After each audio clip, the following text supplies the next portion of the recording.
the steamroller was waiting for Percy to take him to a new workplace. George was being rude to Rheneas and Skarloey. "You're just worn-out wheels on worn-out rails. You need rocks for your road," replied Skarloey, "and we're helping you." "I need to flatten little engines in the scrapyard," retorted George. Then Percy arrived to take George away. He was still rebelling. "Railways are no good. Turn them into roads." The little engines were pleased to see him go. "Rollers are rubbish, so good riddance," they called. George grumbled all the way to the old branch line. He was going to turn it into a road. When they arrived, George was rude again. "Bumpy ride on rotten rails. I'm glad it's over."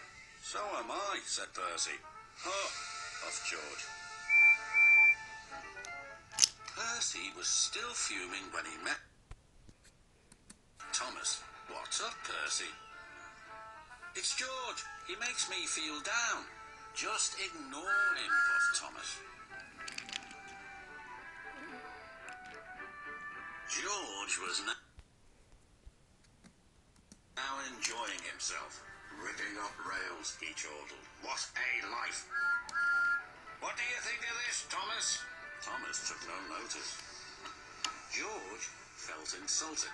"You're a useless blue puff ball," he shouted. But Thomas didn't hear. "I'll show him who's boss." At last the workmen reached the level crossing. "What shall we do here?" "Tear it up, tarmac it," said George. So they did, but not properly, and George knew it too. Later, Thomas was travelling home on the same line. He was pulling trucks filled with vegetables. The signalman had forgotten to warn his driver about the crossing. "That's nice, we don't need to stop," said Thomas happily. "Yes, we do," called his driver. But it was too late.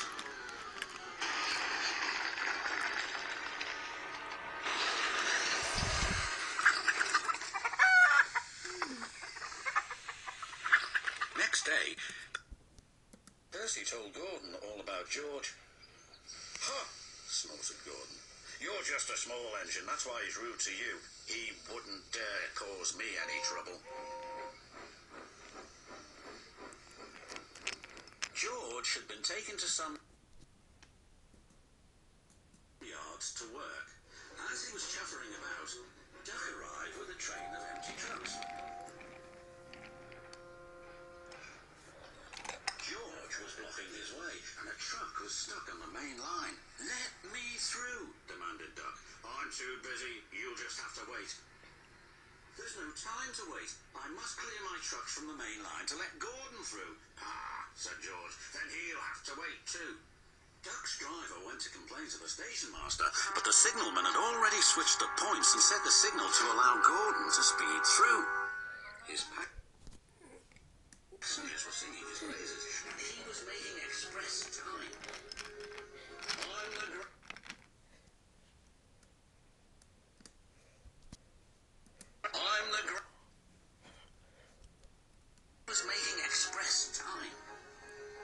I'm the greatest. Just watch me fly by. He whistled long and loud as he approached the station.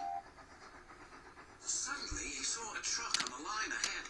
"Get out of my way!" But the truck wouldn't move. Until Gordon forced it. By accident. Gordon was worried that the Fat Controller would be cross. He was, but not with Gordon. "Whoever caused this disturbance will have me to answer to." And he did, a few days later.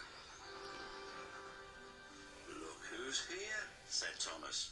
George had been found out by the Fat Controller and punished. He looked miserable. "Now we'll get some peace at last," said Percy. "I want to get rolling again, but I've got to wait a whole week till I do." "And then you'll be just as rude as ever. Eh, George?"